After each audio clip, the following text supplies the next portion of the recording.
전세보증금을 운용하기 위해 증권회사에 찾아가 상담을 받고 금융상품에 가입했는데 집에 와서 설명서를 꼼꼼히 살펴보니 원금 보장이 되는 상품이 아니었습니다.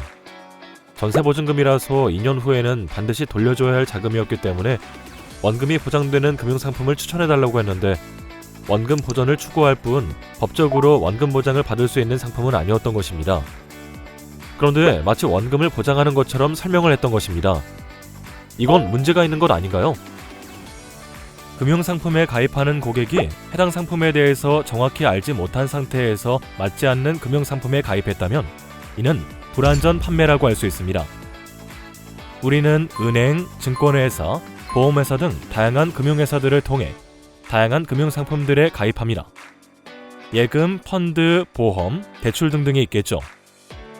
이때 금융회사는 금융상품에 가입하는 금융소비자의 투자 성향, 나이, 소득, 재산 규모, 투자 경험 등을 종합적으로 고려해 적합한 상품을 권유하고 금융상품의 핵심 정보를 금융소비자에게 반드시 알려줘야만 이런 사태를 막을 수 있는 것입니다. 그래서 2020년 3월 금융회사가 금융소비자들을 철저히 보호하자는 취지로 만들어진 법률이 바로 금융소비자보호법입니다. 이 법률의 시행은 1년 후인 2021년 3월에 시작되었습니다. 보통 금소법이라고 줄여서 부르기도 합니다. 오늘은 이 금융소비자보호법에 대해서 꼼꼼히 알아보는 시간을 갖도록 하죠.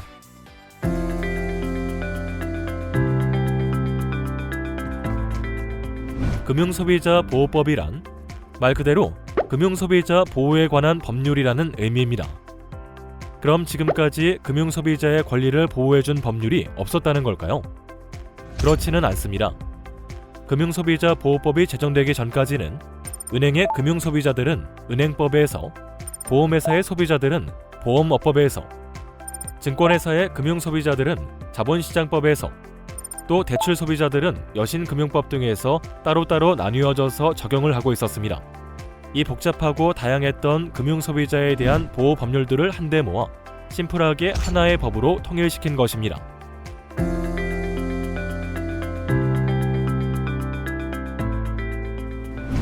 금융소비자보호법의 가장 큰 특징은 금융상품 판매업자에게 상당히 까다로운 원칙을 반드시 지키게 하고 있다는 점입니다. 크게 6가지를 반드시 지켜야 한다고 요구하고 있는데요. 적합성 원칙, 적정성 원칙, 설명 의무, 불공정 영업 금지, 부당 권유 금지, 광고 규제 등입니다. 첫 번째, 적합성 원칙. 투자성 상품에 가입하고자 하는 고객에게는 반드시 고객의 정보를 파악하고 이에 적합한 금융상품을 권유해야 한다는 원칙입니다. 고객의 위험에 대한 태도, 금융상품을 이해하는 데 필요한 지식의 수준, 금융상품에 투자해보았던 기간 등을 반드시 파악해야 한다는 뜻입니다. 은퇴한 70대 노인의 노후자금과 30대 직장인의 여유자금은 분명히 목표도 다르고 성격도 다르기 때문에 각각의 적합한 금융상품을 권유하여 금융소비자를 보호해주겠다는 것이죠. 너무도 당연한 이야기겠죠? 그래서 은행이나 증권회사에서 고객이 투자 상담을 요청하면 고객에게 투자 성향 진단 등 다양한 상황을 꼼꼼히 확인하는 것입니다. 번거로우시더라도 솔직하고 정확하게 내 정보를 제공해 주어야 고객에게 가장 적합한 금융상품을 권유받을 수 있다는 점을 꼭 알아주시기 바랍니다. 또한 충분한 정보 확인 없이 나에게 부적합한 금융상품을 권유받았다면 이는 금융소비자보호법을 위반한 것이므로 이에 대해 확인하실 필요가 있습니다. 두 번째, 적정성 원칙. 만약 금융회사 직원이 투자 권유를 하지 않았음에도 불구하고 투자자가 먼저 금융상품에 대해 투자를 원할 경우에는 어떻게 될까요? 금융회사 직원이 투자 권유를 한 것이 아니기 때문에 금융회사에는 아무런 책임이 없을까요? 아닙니다. 금융소비자가 투자 권유를 받지 않고 자발적으로 금융상품에 가입하겠다고 하더라도 바로 계약을 체결하는 것이 아니라 소비자의 정보를 파악하여 부적절하면 그 사실을 알리고 확인받아야 하며 그럼에도 불구하고 금융소비자가 원하는 경우에만 계약 체결을 해야 합니다. 고객 입장에서는 좀 번거로울 수도 있지만 간과할 수 있는 금융상품의 적정성 등을 다시 한번 체크해 볼 수 있는 기회가 될 수 있습니다. 세 번째, 설명 의무 원칙. DLF 사태를 비롯한 다양한 불안전 판매 사고들 중 대부분은 이 설명 의무를 지키지 않아서 발생한 일들입니다. 그렇다고 해서 그 두꺼운 투자 설명서나 약관을 모두 설명받아야 하는 것은 아닙니다. 금융회사에서 금융소비자를 위해 반드시 설명해야 하는 것은 금융상품의 중요 사항들입니다. 금융상품의 운용 전략, 투자 위험에 관련된 내용, 원금 손실의 조건 등을 포함하여 투자회사 결정에 영향을 끼칠 수 있는 내용들을 꼼꼼히 설명해야 합니다. 금융소비자보호법에서는 이 설명 의무를 제대로 지켰을지에 대한 소명 의무를 금융회사에 지우고 있습니다. 그래서 중요한 사항을 정확히 설명받았는지 고객의 서명 날인 등을 통해 확인받고 있는 것입니다. 제대로 설명하지도 않고 먼저 사인을 요구한다면 이는 분명히 금융소비자보호법 위반입니다. 특히 자필해야 하는 부분을 공란을 남겨둔 채로 사인을 해달라고 한다면 이 역시 금융소비자보호법 위반입니다. 정확히 이해가 되지 않는 부분은 질문을 통해서 충분히 이해될 때까지 설명을 요청하시는 것이 바람직합니다. 왜냐하면 사인을 한다는 것은 중요한 사항에 대한 설명을 모두 듣고 충분히 이해했으므로 모든 투자 책임을 스스로 지겠다는 확인서와 같기 때문입니다. 네 번째, 불공정 영업 금지 원칙. 금융회사에 대출을 받으러 갔는데 대출이 나오기 힘든 상태이지만 특정 펀드에 가입하면 대출을 쉽게 받을 수 있게 해주겠다며 펀드 가입의 계약 체결을 강요한다면 이는 금융소비자보호법 위반입니다. 왜냐하면 바로 불공정한 영업행위를 했기 때문이죠. 투자 상품에 가입할 의사가 전혀 없었던 고객에게 대출이라는 이슈를 활용하여 가입시킨 것은 상품 판매자의 우월적 지위를 남용했다고 판단할 수 있기 때문입니다. 만약 대출 등을 받기 위해 금융회사에 방문했는데 펀드와 같은 금융상품에 가입하면 대출에 도움이 될 수 있다며 펀드 가입을 권유했다면 금융소비자보호법 위반임을 알아두시기 바랍니다. 원칙 5. 부당권유 금지 원칙. 확정되지 않은 지하철역이 확실히 생길 것이라고 잘못 설명한 부동산 중개인의 설명을 듣고 아파트를 매입했다면 분명 잘못된 선택이 될 확률이 높습니다.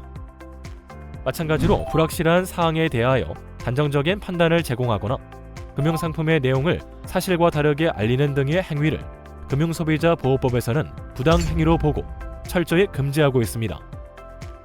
지난 2019년 독일 국채금리 DLF를 판매한 한 직원은 독일이 망하지 않는 한 이 상품은 원금 손실이 나지 않습니다 라고 상품 가입을 권유했다고 합니다. 국채금리가 마이너스가 된다고 그 국가가 망하거나 부도가 나는 것은 아닌데도 불구하고 잘못 설명한 셈입니다.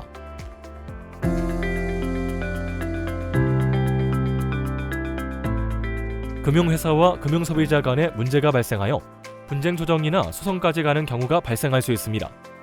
이런 상황까지 갔다면 분명 금융회사와 금융소비자의 입장이 상반되는 상황이겠죠. 이와 같은 분쟁의 대부분은 금융소비자가 금융회사의 설명 의무 위반을 주장하고 금융회사에서는 제대로 완벽히 설명했다고 주장하며 서로 상반된 주장을 하게 됩니다. 그런데 금융소비자보호법 제정 이전에는 금융회사가 설명 의무를 위반했다는 사실에 대한 입증 책임이 금융소비자에게 있었기 때문에 금융소비자가 매우 불리한 입장이었습니다. 그러나 금융소비자보호법 이후에는 그 입증 책임이 금융회사로 넘어갔습니다. 즉 금융상품 판매회사에서 우리가 이렇게 정확히 설명 의무를 다했었다. 우리 잘못이 아닙니다. 라는 근거를 제시해야만 합니다. 금융소비자의 권리가 무척이나 강화되었다고 할 수 있습니다. 물론 금융소비자보호법이 제정되었다고 하더라도 고의 및 과실 없이 설명 의무를 제대로 지켰다는 점은 금융회사가 입증해야 하지만 그로 인한 손해가 금융회사의 설명 의무 위반이기 때문이라는 인과관계는 금융소비자가 입증해야 합니다.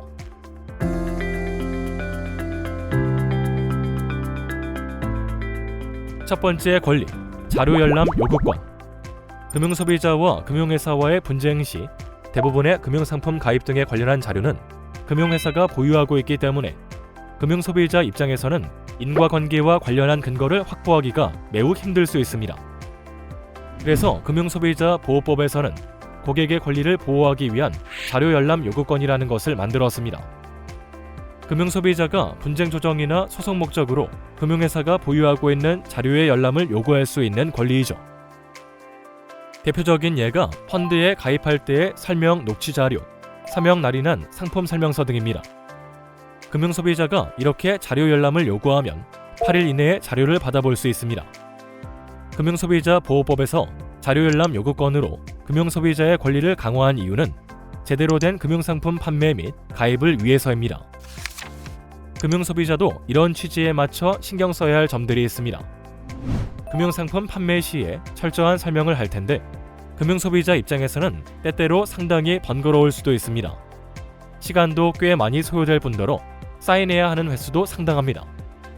하지만 이는 완전 판매를 위해 또한 향후 분쟁 예방을 위해 필요한 부분이라는 점을 이해해 주시기 바랍니다. 금융소비자보호법은 누구의 잘잘못을 따지기 위한 법이 아니라 분쟁이 발생하지 않는 완전 판매를 위한 법률입니다. 두 번째 권리, 위법계약 해지권. 앞에서 살펴본 금융소비자를 위한 6가지 판매 원칙 기억하시죠? 이 중 광고 규제를 제외한 적합성 원칙, 적정성 원칙, 설명 의무, 불공정 영업 금지, 부당 권유 금지 등의 5가지 판매 원칙을 위반한 경우 금융소비자는 그 계약을 위법한 계약으로 보고 해당 계약의 계약 해지를 청구할 수 있습니다. 이를 위법계약 해지권이라고 합니다. 이 위법계약 해지권은 금융회사의 판매 원칙 위반 사실을 안 날로부터 1년 이내, 계약 체결일로부터 5년 이내에 행사할 수 있습니다. 즉 위반 사항을 안 날로부터 1년이라는 시점이 계약 체결일로부터 5년 시점 안에 들어와 있어야 한다는 뜻입니다. 쉽게 표현하면 둘 중 빠른 날이죠. 이 기간 내에 고객이 위법계약 해지권을 행사하려면 피해 고객은 금융회사의 금융소비자보호법 위반 사실 및 그 근거 자료를 첨부하여 해당 금융회사에 계약 해지 요구서를 제출할 수 있습니다. 그럼 그 금융회사는 계약 해지 요구서를 수령한 날로부터 10일 이내에 해지권의 수락 여부를 금융소비자에게 통보해 주어야 합니다. 만약 금융소비자가 요구한 계약 해지를 거절한다면 그 거절 사유도 함께 알려줘야 합니다. 단, 위법계약 해지권의 행사가 수락되어 그 계약이 해지되면 그 해지 시점부터 계약이 무효가 됩니다. 계약 시점부터 무효가 되는 것은 아니라는 것입니다. 즉 계약 시점부터 해지 시점까지는 유효한 계약이 되는 것이므로 이때 발생한 비용 등은 환불받을 수 없습니다. 그 기간 내에 발생한 비용을 차감한 금액을 돌려받게 됩니다. 중요한 포인트는 위법계약 해지권을 행사하여 수락되었다 하더라도 원금 보장을 받게 되는 것은 아니라는 것입니다. 계약 종료 시에 발생할 수 있는 해지 관련 수수료, 해지 관련 위약금 등이 면제되는 효과가 있을 뿐입니다. 위법한 계약으로 인해 발생한 투자 손실에 대한 손해배상 등은 별도의 분쟁 조정이나 소송이 필요합니다. 세 번째 권리, 청약 철회권. 앞에서 살펴본 위법계약 해지권은 금융상품을 판매한 금융회사가 금융소비자보호법을 위반했을 때 요구할 수 있는 권리인데 반해 청약 철회권은 특별한 사유가 없어도 정해진 기간 내에 계약을 철회할 수 있는 권리를 말합니다. 지금까지는 보험계약에 한해 적용되던 개념이었는데 금융소비자보호법에서는 이를 확대 적용하여 금융소비자의 권리를 강화하고 있습니다. 마치 인터넷 쇼핑을 통해 옷을 구입한 후 마음에 들지 않을 경우 환불할 수 있는 권한과 비슷한 개념입니다. 정상적인 절차를 통해 옷을 구입했다고 하더라도 단순히 고객의 마음에 들지 않는다는 이유만으로도 환불이 가능한 것처럼 이제 금융소비자도 금융상품에 대해 단순한 변심 등의 사유로도 금융상품의 계약을 철회할 수 있고 금융소비자가 납입한 돈을 돌려받을 수 있는 아주 막강한 권한입니다. 제일 중요한 것은 바로 청약 철회를 할 수 있는 기간입니다. 기존에 청약 철회 권한이 존재하던 보장성 상품은 보험증권을 받은 날로부터 15일과 청약을 한 날로부터 30일 둘 중 먼저 도래하는 날까지 청약 철회를 할 수 있습니다. 투자성 상품은 계약서류 제공일 또는 계약 체결일로부터 7일 이내에 청구할 수 있고 대출성 상품은 계약서류 제공 또는 계약 체결일로부터 14일 이내에 청구할 수 있습니다. 그렇다고 해서 모든 금융상품에 다 적용되는 것은 아닙니다. 예금성 상품에는 적용되지 않고 투자성 상품, 대출성 상품, 보장성 상품에만 적용됩니다. 다만 일반적으로 가입하는 공모 주식형 펀드는 청약 철회권의 대상이 되지 않는다는 점 꼭 알아두셔야 합니다.